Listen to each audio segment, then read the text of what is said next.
Assalamualaikum warahmatullahi wabarakatuh. Nama saya Sri Kusmiati dari SMAN 1 Tambun Selatan, Kabupaten Bekasi, calon guru penggerak angkatan 7. Berikut saya akan sampaikan tentang demonstrasi kontekstual modul 1.4. Fasilitator dan pengajar praktik saya yang bernama Bapak Trisno Widodo dan Ibu Harlina. Sedangkan saya, Sri Kusmiati, sebagai calon guru penggerak angkatan 7. Adapun tujuan pembelajaran khusus, CGP dapat mempraktikkan pemahaman mereka tentang penerapan segitiga restitusi dengan murid di sekolahnya. Apa itu restitusi? Menurut Gosan, tahun 2004, proses menciptakan kondisi bagi murid untuk memperbaiki kesalahan mereka sehingga mereka bisa kembali ke kelompok mereka dengan karakter yang kuat.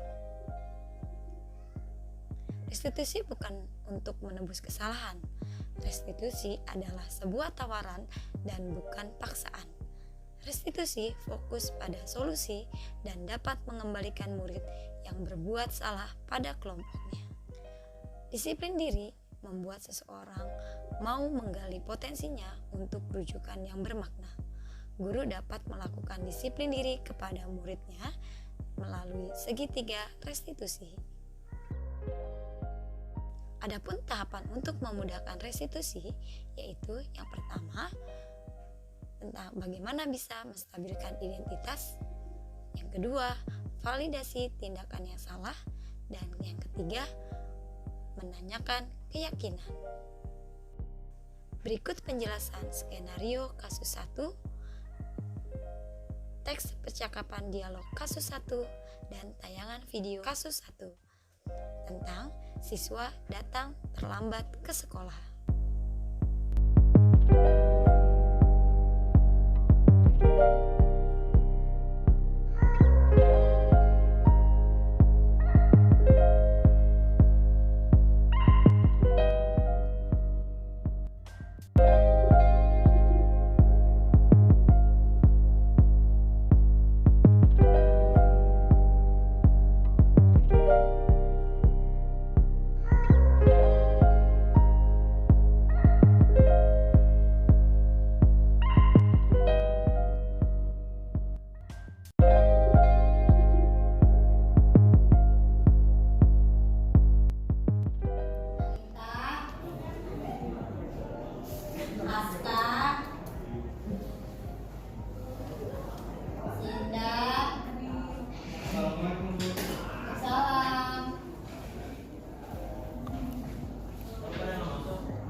Waalaikumsalam Dastin, silakan duduk.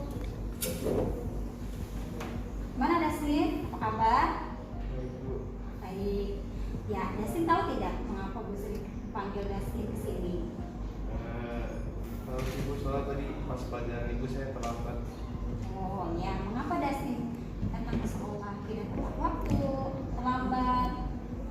Tadi soal pas perjalanan ke sekolah saya ada masuk ke jalan sama tadi saya juga bangunnya siang. Oh gitu. Kira-kira apa yang Dastin lakukan itu sudah sesuai tidak? Tidak sesuai sih. Kenapa? Karena pertimbangan komitmen kita buat sih. Gitu. Baik, terima kasih ya Dastin. Kamu tahu sudah melakukan kesalahan. Pada dasarnya setiap orang secara manusiawi ya pasti pernah melakukan kesalahan. Bu Sri pun sama pernah melakukan kesalahan. Ya, Dastin pasti punya alasan mengapa tadi terlambat masuk ke sekolah ya pada saat pelajaran Bu Sri. Apa alasannya Dastin?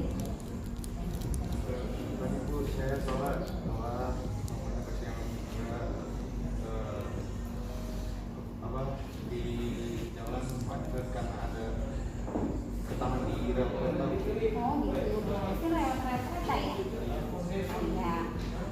Apa Dastin melakukan hal tersebut? Coba kira-kira kenapa bisa jadi terlambat?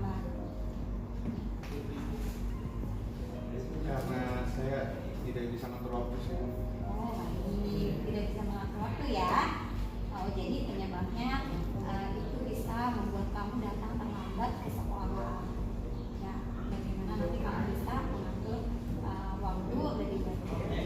Kira-kira tadi ketika kamu datang ke sekolah terlambat, apakah sudah sesuai dengan kesepakatan kelas yang pernah kita buat di kelas? Tidak sesuai. Coba kira-kira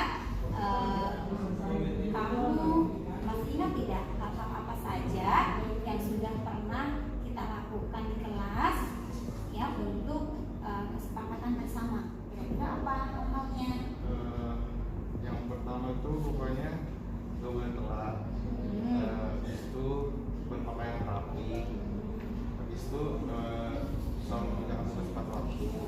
Sama yang terakhir gak boleh makan saat pelajaran. Oh gitu, baik ya, berarti Dasti masih ingat dengan kesepakatan kelas yang pernah kita buat. Nah kira-kira nanti Dastin kapan nih mau melakukan hal-hal yang tadi Dastin sebutkan barusan, kira-kira kapan mau memulainya? Saya akan mulai malam ini. Saya bakal bikin alarm biar saya nggak kesiangan besok sama bisa lebih nonton waktu lagi sih.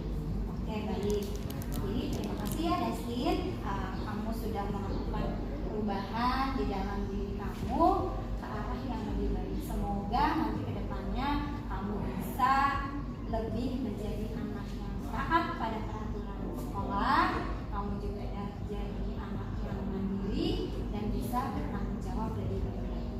Oke, terima kasih ya Dastin.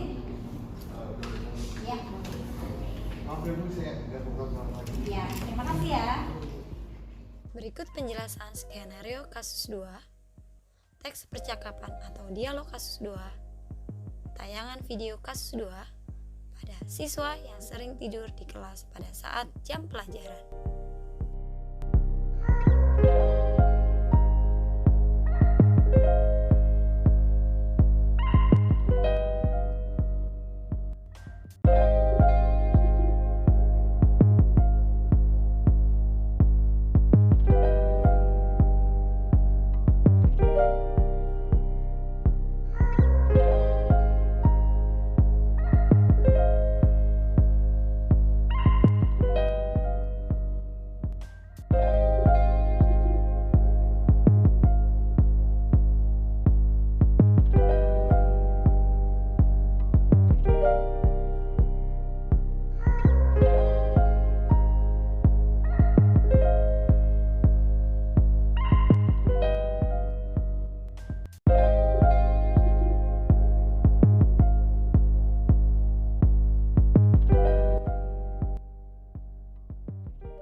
Silakan dulu ya.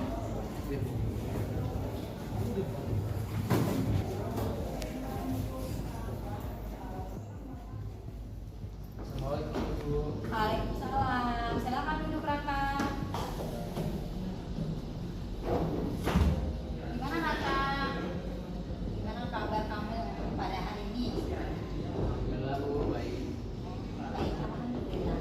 Raka, tahu nggak dipanggil Raka? Tahu, soalnya tadi saya di kelas kelas. Raka tahu tidak? Sebenarnya boleh tidak tidur di dalam kelas pada saat jam pelajaran? Boleh. Mengapa? Soalnya saya bisa mengalami pelajaran yang Ya, itu kerugiannya ya. Kalau kamu tidur di jam pelajaran, tadi kerugiannya kamu jadi tidak fokus. Selain itu ada lagi? saya bisa mengalami pelajaran itu. Baik. Terima kasih ya Raka. Pada dasarnya setiap orang gitu ya masih pernah melakukan kesalahan. Di situ sama pernah melakukan kesalahan itu secara manusiawi. Raka pasti punya alasan tersendiri mengapa Raka tidur di kelas sampai pulas pada saat jam pelajaran bahasa Indonesia, jam pelajaran musik. Kenapa alasannya Raka?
sudah kakak jelaskan tadi, kira-kira kapan bisa memulainya? Ya saya akan berusaha secepatnya. Baik, terima kasih ya Raka sudah melakukan perubahan di dalam diri Raka. Mudah-mudahan nanti Raka menjadi anak yang lebih baik lagi dan bisa menjadi anak yang patuh terhadap peraturan yang sudah dibuat di sekolah, menjadi anak yang mandiri dan menjadi anak yang lebih bertanggung jawab. Terima kasih ya Raka. Terima kasih. Sama-sama. Berikut merupakan tanggapan siswa. Menurut pendapat saya merasa senang karena akhirnya saya bisa melakukan solusi dari Bu Sri. Dan juga saya merasa senang meskipun saya melakukan kesalahan, saya tidak merasa dihukum dari Bu Sri dan penyelesaian masalah tersebut sangatlah efektif. Dan saya akan memperbaiki diri saya untuk dapat lebih menaati peraturan mandiri dan lebih bertanggung jawab dan berusaha untuk mengatur waktu lebih baik lagi. Saya merasa senang walaupun saya melakukan kesalahan dan saya tidak merasa dihukum karena penyelesaian masalah tersebut sangatlah efektif. Dan dalam penyelesaian masalah yang efektif dan damai tidak menggunakan emosi. Dan saya jadi menyadari kesalahan saya dan saya diberi kesempatan untuk memperbaiki diri saya untuk kedepannya. Kesimpulan, bagi seorang guru dalam menerapkan disiplin di sekolah, guru harus menjadi seorang manajer yang mempunyai motivasi intrinsik dalam menangani suatu kasus. Adapun penanganan kasus yang dilakukan guru dengan menggunakan pendekatan segitiga restitusi. Guru dapat mengajukan pertanyaan-pertanyaan bermakna yang membuat murid menjadi lebih mandiri, percaya diri, dan bertanggung jawab, sehingga murid tidak lagi melakukan kesalahan dan mengakui kekeliruannya. Terima kasih, salam dan bahagia Bapak dan Ibu guru hebat, tergerak, bergerak, dan menggerakkan.